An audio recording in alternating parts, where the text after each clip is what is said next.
Assalamualaikum warahmatullahi wabarakatuh. Innal hamdalillah nahmaduhu wa nasta'inuhu wa nastaghfiruh wa na'udzu billahi min shururi anfusina wa sayyiati a'malina. May yahdihillahu fala mudilla lahu wa may yudlil fala hadiyalah. Asyhadu an la ilaha illallah wahdahu la syarika lah wa asyhadu anna Muhammadan abduhu wa rasuluhu amma ba'd. Keluarga Fatwa TV dimanapun Anda berada, alhamdulillah kembali Allah Subhanahu wa Ta'ala mempertemukan kita pada program acara ini. Semoga pertemuan kita ini senantiasa menambahkan hasanah keilmuan kita, mengobarkan semangat dalam diri kita untuk terus beramal, menerapkan dan mematuhi tuntunan Allah Azza wa Jalla. Tidak luput salawat serta salam untuk senantiasa kita aturkan kepada Nabi kita, Nabi Muhammad sallallahu alaihi wasallam, kepada keluarga dan juga sahabat-sahabatnya yang telah membuktikan ketulusan niat, kesungguhan perjuangan dan pengorbanan yang tanpa batas. Semoga Allah Subhanahu wa taala berkenan mempertemukan kita dengan sahabat-sahabat Rasulullah sallallahu alaihi wasallam kelak di dalam jannahnya. Amin ya rabbal alamin. Keluarga Fatwa TV dimanapun Anda berada, pada sesi sebelumnya kita telah menyelami pernyataan Al-Imam Al-Muallif Abu Syuja' rahimahullah ta'ala dalam kitabnya Matnul Ghayah fil Ikhtisar dalam babun nikah, yang kala itu beliau menyatakan wa yustahab an-nikahu mustahabun liman yahtaju ilaih. Nikah itu hukumnya sunnah, mustahab bagi orang yang merasa perlu untuk menikah dalam rangka menyalurkan hasrat birahinya, dalam rangka membentengi dirinya dari perbuatan zina. Namun telah kita sampaikan, telah dijabarkan bahwa banyak para ulama yang kemudian menyatakan bahwa hukum pernikahan tidak tepat bila digeneralisasikan bahwa semua orang hukumnya sunnah. Yang lebih tepat adalah dirinci sesuai dengan kondisi masing-masing. Bahwa ada orang yang wajib menikah, ada orang yang sunnah menikah, tetapi di saat yang berbeda ada orang-orang yang haram atasnya untuk menikah. Karena bila dia menikah hanya akan mendatangkan dosa tanpa membawa pahala sedikit pun. Kali ini kita sampai pada pernyataan Al-Muallif rahimahullah ta'ala yang menyatakan wa yajuzu lil hurri an yajma'a baina arba'i harair wa lil abdi an yajma'a baina tsnatain. Beliau mengatakan, dan boleh bagi seorang yang merdeka, lelaki yang merdeka, untuk menikahi 4 wanita sekaligus, untuk memiliki istri sebanyak 4 orang. Dan bagi seorang budak, baginya boleh untuk memiliki istri 2, itu maksimal. Sehingga ada perbedaan antara lelaki merdeka dengan lelaki hamba sahaya. Lelaki merdeka maksimal boleh memiliki 4 istri, sedangkan budak dia maksimal memiliki 2 istri, tidak boleh lebih. Kenapa demikian? Karena memang secara kodrat lelaki merdeka memiliki kemampuan dan kebebasan yang jauh berbeda dari lelaki yang hamba sahaya. Karena lelaki hamba sahaya dia terbebani dan terikat dengan kewajiban patuh dan melayani majikannya. Karena itu wajar bila ada perbedaan hak. Karena secara tinjauan hukum, lelaki merdeka bila berzina hukumannya 2 kali lipat dibanding hukuman lelaki budak yang berzina. Kalau lelaki merdeka yang telah menikah dia berzina, hukumannya itu dirajam. Sedangkan bila dia dalam kondisi bujang, maka hukumannya dicambuk sebanyak 100 kali. Adapun budak, baik lelaki ataupun wanita, bila mereka berzina walaupun mereka telah menikah, maka hukuman maksimalnya hanya dicambuk sebanyak 50 kali. Hal ini berdasarkan firman Allah Subhanahu wa taala, "Fa in ataina bi fahishatin fa 'alaihinna nisfu ma 'alal muhsanati minal 'adzab." Dan bila wanita-wanita budak yang telah menikah, mereka berzina padahal telah menikah, maka hukumannya adalah separuh dari hukumannya wanita merdeka yang berzina, yaitu 50 kali cambukan. Karena hukumannya separuh dari yang merdeka, maka kemudian para ulama menggunakan analogi terbalik atau qiyasul aks. Berarti haknya wanita budak, demikian pula lelaki yang berstatus sebagai budak haknya hanya separuh dari lelaki merdeka. Kenapa? Karena kewajiban sebanding dengan hak. Kewajiban dia sebanding dengan haknya. Hak dia, kewajiban dia atau tanggung jawab dia, konsekuensi dan resikonya hanya dihukumi cambuk 50 kali. Maka logikanya hak dan kewenangannya pun juga separuh. Karena hak dan kewajiban itu berbanding lurus. Nah, dalam pernyataan al-muallif ini, al-muallif rahimahullah ta'ala menggunakan satu kata yang sangat tepat dan sangat indah, mencerminkan akan kefakihan, akan level dan tingkat serta kedalaman ilmu beliau.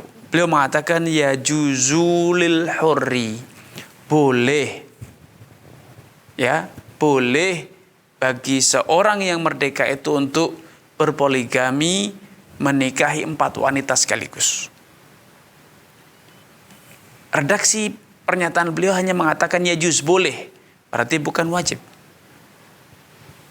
juga bukan sunnah. Itu menurut penjelasan beliau, karena beliau hanya mengatakan ya juz, boleh, boleh dilakukan dan juga boleh tidak, bukan suatu kewajiban. Sekali lagi, redaksi penjelasan beliau sangat jelas. Beliau katakan ya juzu, boleh, mubah. Ya.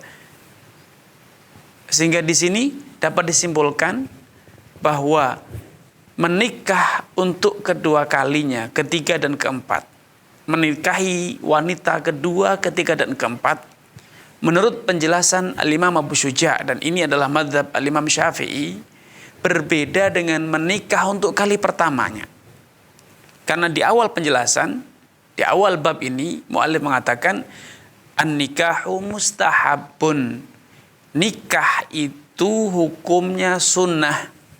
Tetapi ketika beliau berbicara tentang poligami untuk menikah kedua kalinya, ketiga dan keempat, beliau katakan ya juzu, boleh.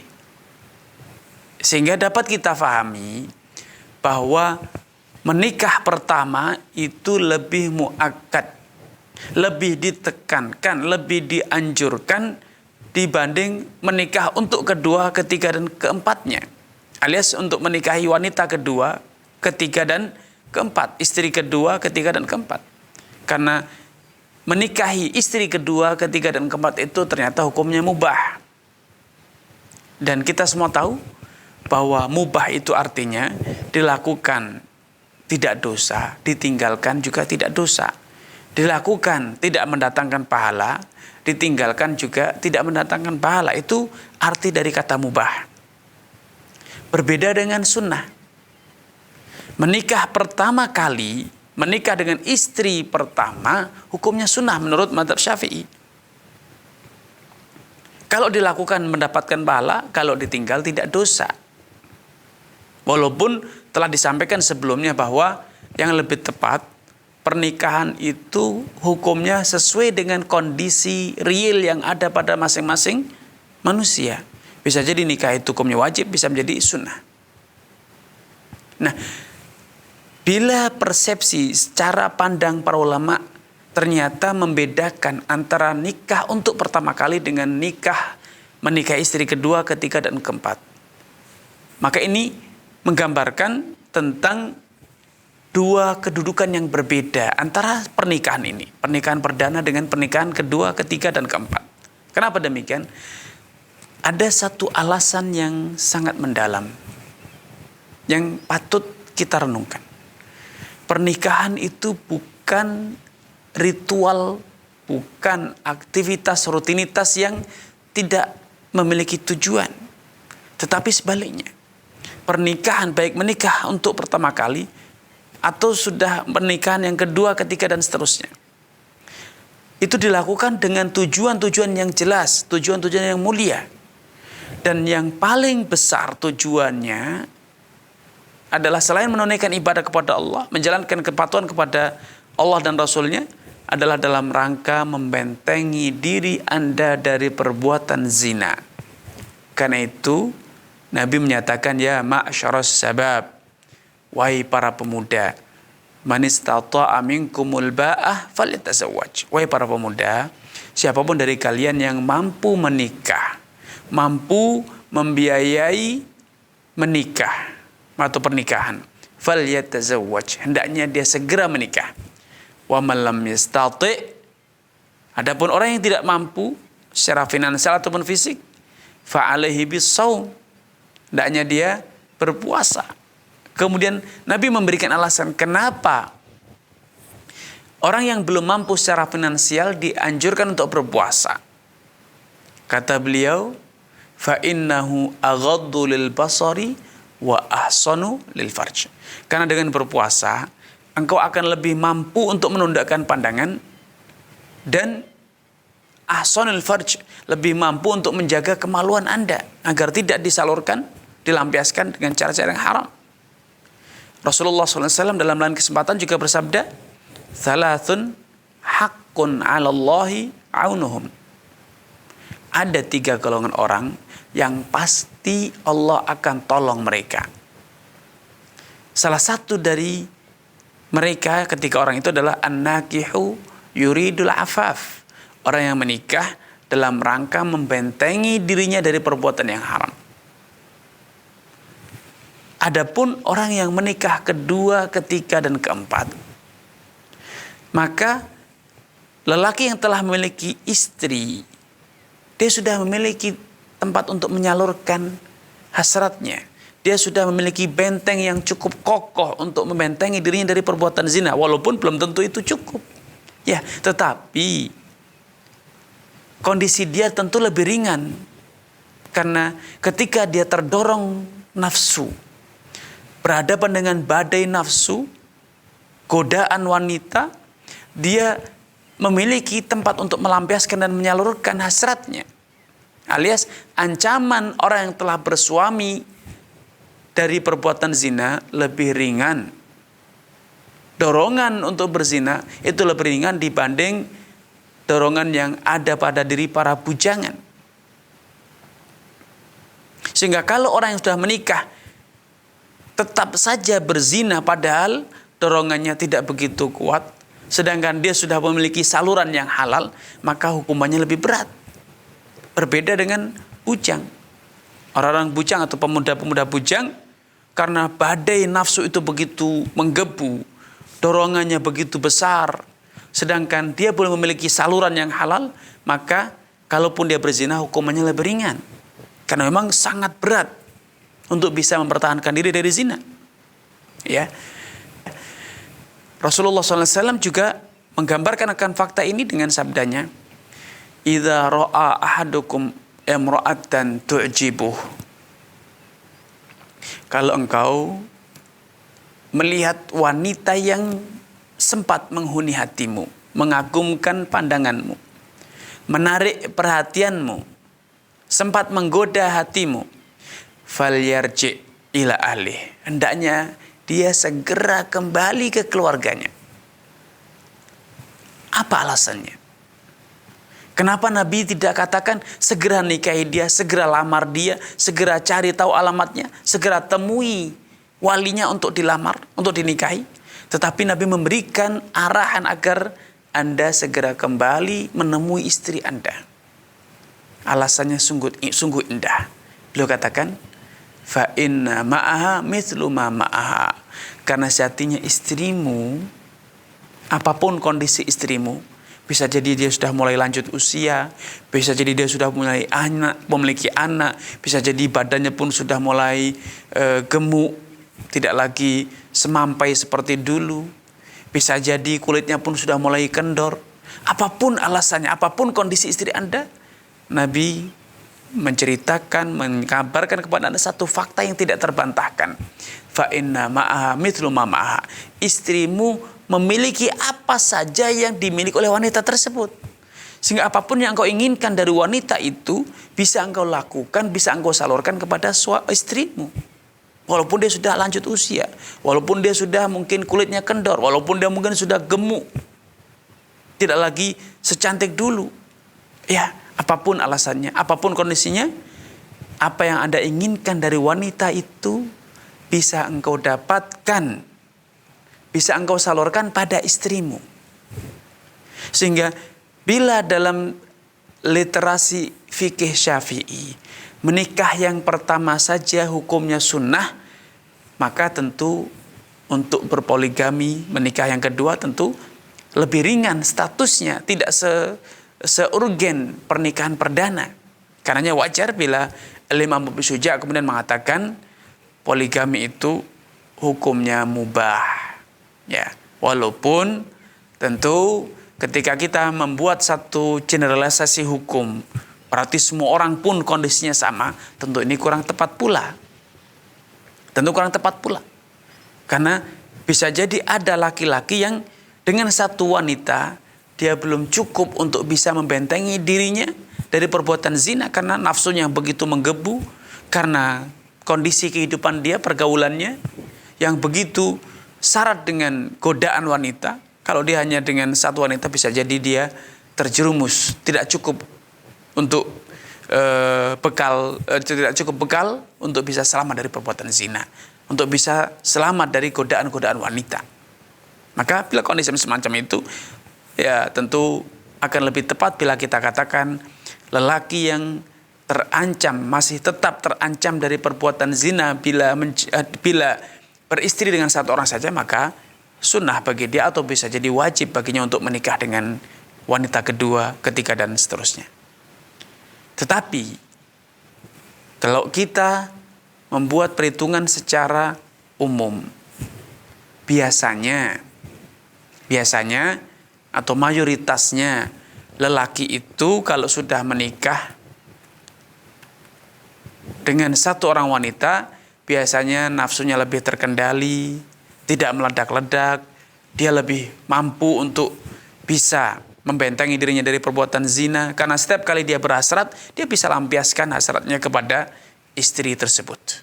Sehingga potensi untuk terjatuh dalam zina itu lebih kecil dibanding bila dia belum menikah sama sekali. Sehingga alasan darurat bagi mayoritas orang mungkin tidak lagi relevan. Yang ada bisa jadi adalah alasan-alasan yang bersifat sekunder dari pernikahan, yaitu ingin memperbanyak anak keturunan.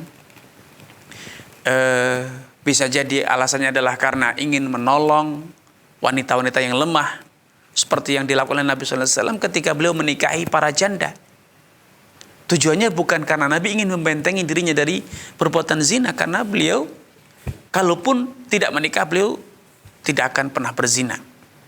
Tetapi alasan beliau menikahi para janda, terlebih janda-janda sahabat-sahabat beliau yang gugur di medan perang, tentu alasannya lebih dominan pada menolong, membantu, mengayomi, melindungi dibanding dalam rangka membentengi dirinya dari ancaman berzina.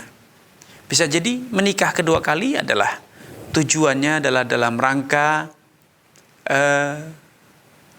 mencari pahala dari Allah Subhanahu wa taala. Karena terobsesi dengan sabda Nabi sallallahu alaihi wasallam, khairu hadhil ummah aktsaruha nisaan. Orang yang paling mulia di umat ini adalah orang yang paling banyak istrinya, yaitu siapa? Nabi. Tentu meneladani Nabi dengan memiliki istri yang banyak, sehingga banyak bersedekah, banyak menafkahi, banyak mendidik, banyak membina, banyak merawat anak dan seterusnya, tentu itu lebih banyak pahalanya dibanding kalau kita punya hanya satu orang istri. Apalagi Nabi SAW sangat senang, sangat girang bila kita berhasil memperbanyak, berkontribusi dalam memperbanyak umat beliau. Tazawwajul wadudal waluda fa inni mukatsirun bikumul umama yaumal qiyamah. Nikahlah oleh kalian wanita yang wadudal walud, penyayang dan banyak anak keturunannya. Subur. Karena sejatinya aku akan berbangga-bangga dengan jumlah umatku di hadapan para nabi-nabi sebelumku.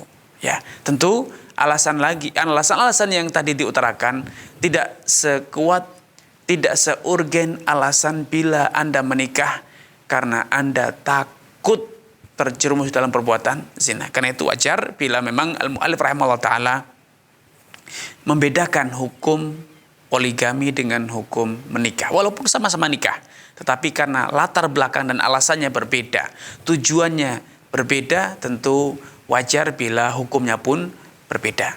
Karena itu, bila Anda saat ini terobsesi untuk menikah lebih dari satu, maka Anda perlu pikirkan matang-matang, untuk apa Anda menikah? Apakah betul Anda mampu? Apakah betul Anda menikah karena dorongan nafsu yang masih menggebu? Kalau tidak Anda lakukan, Anda akan terus dalam zina. Maka saya sangat mendukung Anda untuk berpoligami. Tetapi bila alasan itu hanya karena faktor-faktor yang bersifat sementara, hanya karena Anda tergoda kecantikan wanita tersebut, hanya karena nafsu Anda yang sedang menggebu saja, karena lama tidak berjumpa dengan istri, atau sekilas Anda sedang down iman Anda sehingga tergoda dengan wanita lain, maka bila alasannya itu bersifat sementara, alias ketika itu telah terlampiaskan, kondisi itu telah berubah, bisa jadi Anda menyesal. Bisa jadi Anda sebetulnya tidak punya kesiapan mental, tidak punya kesiapan finansial, tidak punya kesiapan fisik. Bisa jadi Anda terperosok dalam satu kondisi yang alih-alih mendatangkan manfaat bagi Anda. Bisa jadi Anda menyesal di belakang hari karena ternyata Anda memikul satu beban yang tidak kuasa Anda lakukan. Nabi SAW menyatakan kepada para pemuda yang logikanya biasanya pemuda itu memiliki hasrat yang menggebu-gebu, dan mereka betul-betul tidak memiliki kondisi, tidak memiliki solusi bila hasrat itu sedang menggebu-gebu. Dan biasanya pemuda hasratnya itu bersifat permanen, ya, jangka panjang, terus akan menggebu pemuda itu kalau dia tidak menikah. Para pemuda saja yang hasratnya menggebu, darah mudanya terus menggelegar, berkobar-kobar. Kalau ternyata dia tidak mampu secara finansial, atau secara fisik, atau secara mental, belum siap untuk menikah, Nabi SAW tidak memaksakan agar dia menikah. Nabi realistis, mengajarkan kepada para pemuda untuk realistis. Yaitu apa? Berpuasa, mencari solusi lain, alternatif lain. Sampai betul-betul dia mampu menikah, baik finansial ataupun secara fisik dan psikologis. Fa'alaihi bisawm, hendaknya dia berpuasa. Tentu bila pemuda saja yang belum mampu disarankan untuk berpuasa, apalagi Anda yang sudah menikah, apalagi Anda yang sudah memiliki solusi untuk melampiaskan, menyalurkan hasrat Anda. Tentu lebih layak untuk diberikan arahan ini. Kalau memang satu belum cukup, tapi ternyata Anda belum mampu juga, baik secara finansial, secara psikologis, secara fisik, untuk menikah lebih dari satu, maka solusi yang diberikan Nabi tadi, yaitu dengan berpuasa, masih relevan bagi Anda. Tentu Anda lebih layak untuk disarankan memperbanyak puasa dibanding para bujang yang belum mampu secara finansial, ya, yang mereka ternyata juga disarankan untuk berpuasa.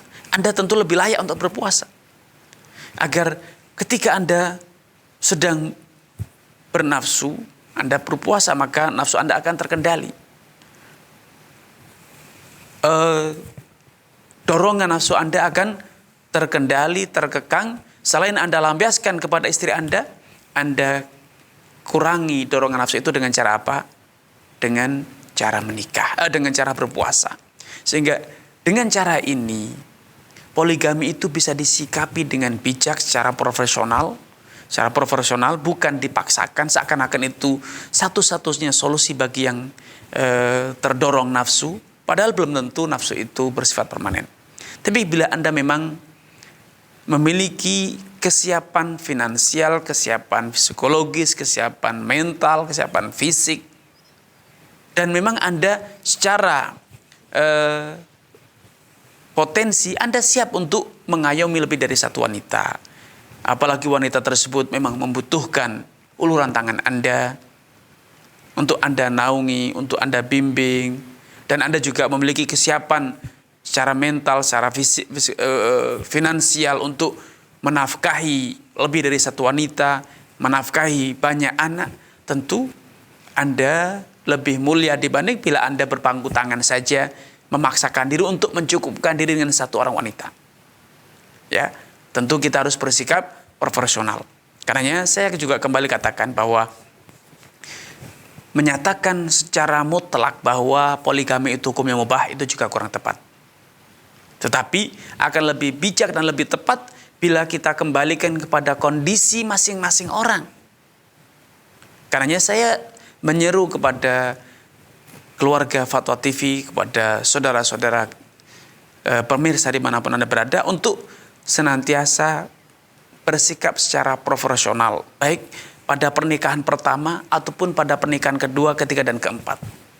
Karena dahulu dikatakan ini adalah sebuah petuah orang-orang bijak, orang-orang tua di zaman dahulu, dan ini selalu relevan di setiap masa. Rahimallahu mra'an arafa qadra nafsih. Semoga Allah Subhanahu wa taala senantiasa merahmati, atau bahkan bisa diartikan Allah betul-betul telah merahmati dan akan selalu merahmati orang yang tahu diri, pandai bercermin, memahami dan betul-betul mengenali potensi dirinya, performa dirinya, dan juga betul-betul tahu diri apa dan bagaimana, sehingga dia senantiasa bersikap, bertutur kata, mengambil keputusan yang sesuai dengan porsi masing-masing. Sehingga dengan demikian kita tidak mengeksploitasi berlebih-lebihan, kita juga tidak salah sikap, salah persepsi yang kemudian dampaknya justru malah negatif, menimbulkan image yang negatif tentang poligami, atau kita maksud hati baik, ingin menolong, tapi justru malah memperbanyak korban. Memperbanyak korban ketika tidak mampu ternyata memaksakan diri, akhirnya apa? Keluarga kita, istri pertama terabaikan hak-haknya, istri kedua pun juga tidak tertunaikan haknya, akhirnya alih-alih memiliki istri dua, kedua-duanya malah minta cerai. Kedua keluarganya malah berantakan, anak keturunannya juga tidak terurus. Kenapa? Karena praktek memaksakan diri. Karena itu sekali lagi, sikapilah pernikahan, baik yang pertama atau yang kedua atau ketiga, keempat, secara proporsional, bercerminlah, kenalilah potensi Anda, ketahuilah kemampuan Anda. Dengan demikian Anda bisa bersikap dengan bijak tanpa keluar dari tuntunan syariat. Ini yang bisa kami sampaikan pada kesempatan kali ini. Kurang dan lebihnya saya mohon maaf. Billahi taufiq wal hidayah. Wassalamualaikum warahmatullahi wabarakatuh.